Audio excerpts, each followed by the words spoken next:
Okay, here's another great tip, is when you upload the video to YouTube, you want to title the actual file of the keyword with keyword-rich words. So, in other words, when you upload when you create a video, there's an opportunity to title it something plus the .mp4.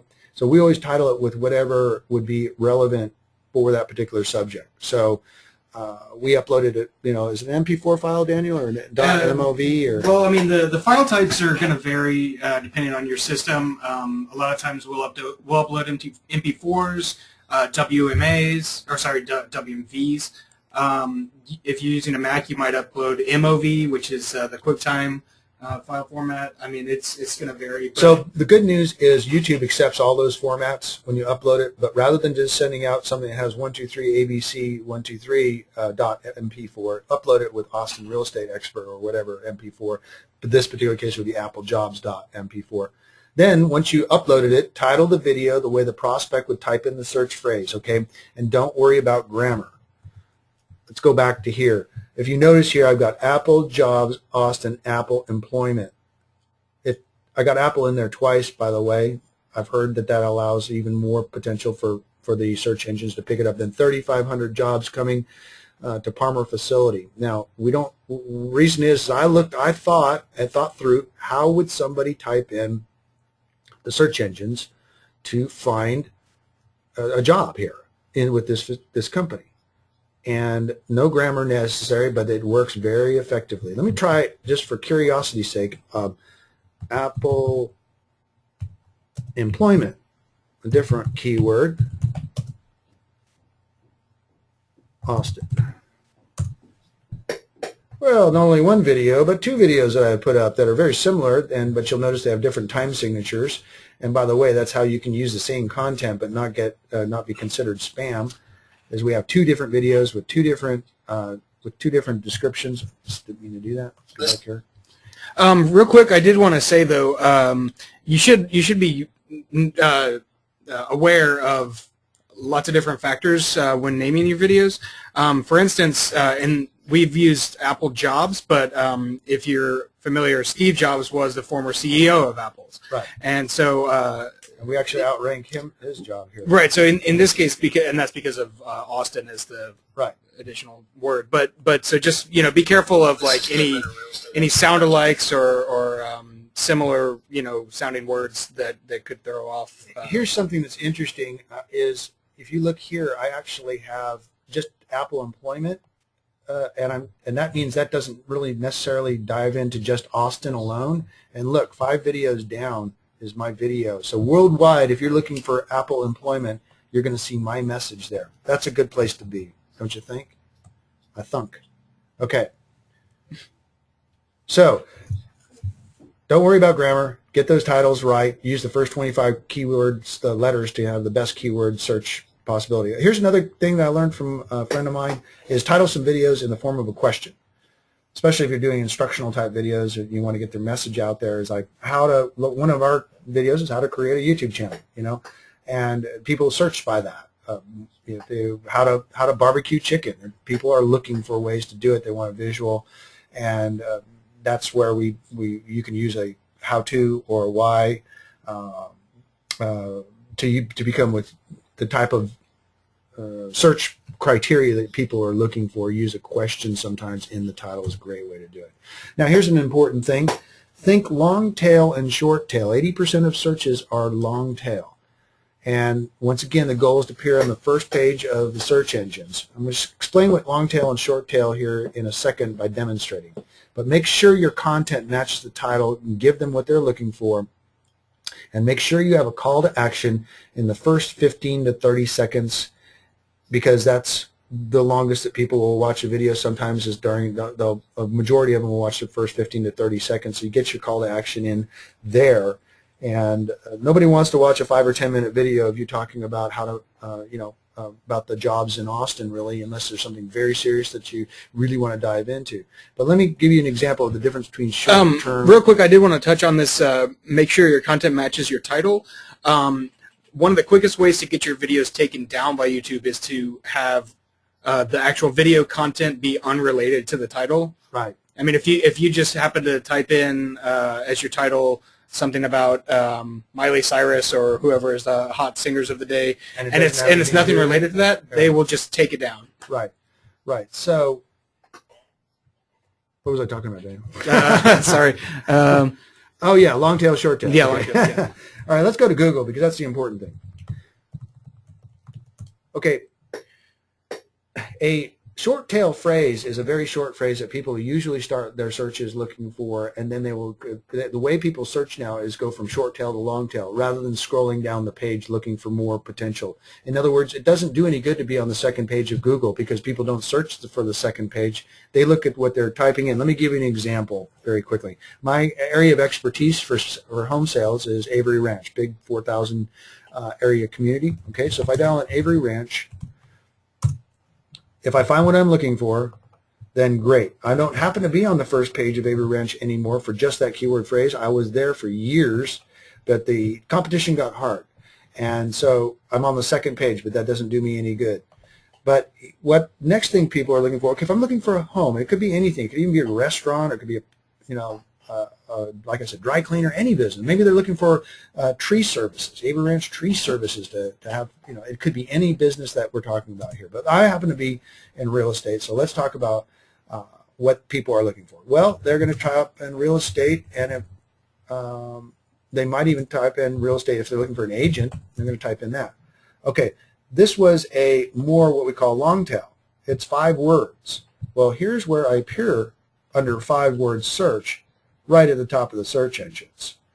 And then it also brought in my another one of my websites. And this is where you want to be. If you can have several postings on the first page of Google through a blog, this is a blog here, and this is my video. And remember, the videos are 10 to 20 times more clickable than an actual text entry. And I want to watch this video. That's why it has 500,000 views, because I want to watch it. And so here we go. Let me go, and I forgot to cover one thing that I need that's very important. So there's the video, but if you scroll down here, you'll see that I have the clickable URL, and that's because when I entered it in and uploaded it and put in the description, I have the http://. You have to have this in here to make this clickable. In other words, now they'll go directly to my website. And we've got some other tricks of the trade that we use to be able to get you to be able to make even the video itself clickable. And the reason you want the URL to be clickable is so that it makes it easier for the end user. You just want to hit cancel.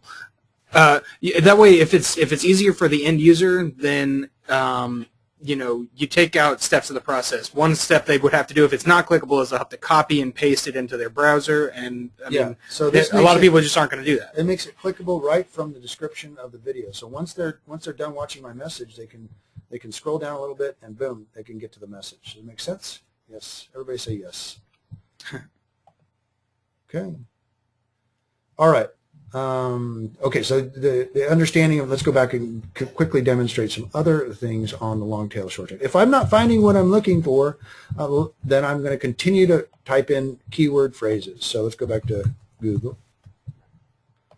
And this is how the last sale that I had, I just closed in Avery Ranch. I said, how did you find me? He said, I dialed in Google and typed in Avery Ranch real estate expert. And that's how he found me. Whoa, look at that. We have a video here right at the top of the search engines. And guess what? How did I title it? Avery Ranch expert, real estate agent, top Austin real estate agent, Ken Renner. Okay, see, and this can happen with any business. One of our clients is Mr. Appliance in Waco, Texas. And that would be, so if I'm looking for appliance repair Waco. Oh, wow, check that out. Guess what appears at the top of the search engines with a little van that says, I'm going to come over and fix your appliance. Take a look at that. We even beat the big giant Yelp. We're at the top of the search engines for Waco appliance repair. These are our clients here, our coaching clients that we teach them how to get to the. Would that be valuable to an appliance repair person in Waco? Yes, it would. That's one of the cool things about those that are in other parts of the country. So much easier than trying to rank here in Austin. Let's go back here. Oops. All right, so once again in that video, call to action in the first 15 to 30 seconds. Make sure your contact information is both on the video and with however you want to be contacted, and then ask them to somewhere along the line to subscribe to your channel if they are not subscribers yet, and then to share that video. And that's another way how you get a lot of search engine optimization, by people sharing your video, and Google follows that, YouTube follows that. Okay, you can use annotations to update for compliance, and let me show you what I mean by that. In our business, we have to tell people when things have been sold, and that's one of the compliance things. So let's take a look at Avery Ranch Luxury Golf Course Home for Sale. That's an incredibly long tail keyword phrase. Well, guess what pops at the top of the search engines, okay? I want to also show you here is that we put a little annotation. This is called an annotation you can add over the top of the video. And later on in the video it will say sold 1 of 2011. And you can add that once the house has particularly been sold. You can add whatever message you want and what's called an annotation. We use it all the time to keep in compliance and or to update it with a new message. And if you just hit back, a lot of times we do get people asking us questions. Do people really type this long of keywords? Absolutely. And the answer is absolutely, because like Ken said, if people can't find it on the first page, they're going to just keep searching because they don't want to keep clicking through. Yeah, they're not dozens gonna, of links. Did you see? I mean, this is how I search, and I know I watch other people, so I watch my kids search. They don't scroll down much further than this. What they do is like I said, they will continue to write something different that gets much more specific to exactly what they're looking for. They're going to start off short tail, and then they're going to end up long tail. But I want to be found everywhere so as it gets longer, my message is right there at the top, golf course home. There, I'm still at the top with different videos pop up. For sale. Oh yeah, let's see. But I want to in the Patsy Summer School District. I'm there. I mean, there's me standing in front of the school talking about the school. Now, do you want to tell them about how the strategy of getting these keywords from the suggested results? We could spend a little bit of time. We're running out of time because I want to do my live demonstration of an actual case study. But what Daniel's talking about, if you don't know how to title your videos, then one of the best ways to find out is by starting to type in a subject in Google, and it will give you suggested. It's not going back. It'll give you. Oh, that's because I'm dominating the search engine. Okay, so for instance, Avery Ranch. These are, you see these? These are down here suggestions that Google offers based on what people have been looking for. And so then when it comes time to type in your search terms and your tags, use these. Yeah, use these because this means a lot of people are looking for these. But when they dial in this particular area, they're looking for these things. There's another tool that Google uses, which is for the AdWords account, that will give you a tool. It's a great little tool. We don't have time today to go into it, but it'll give you different keyword phrases to name your videos. I'm just typically I know who my customer is. I know what they're looking for. So that's the point is that I type it. I want it to title it as close to what I think they're going to type in the search engine as possible. I think I beat that dead horse.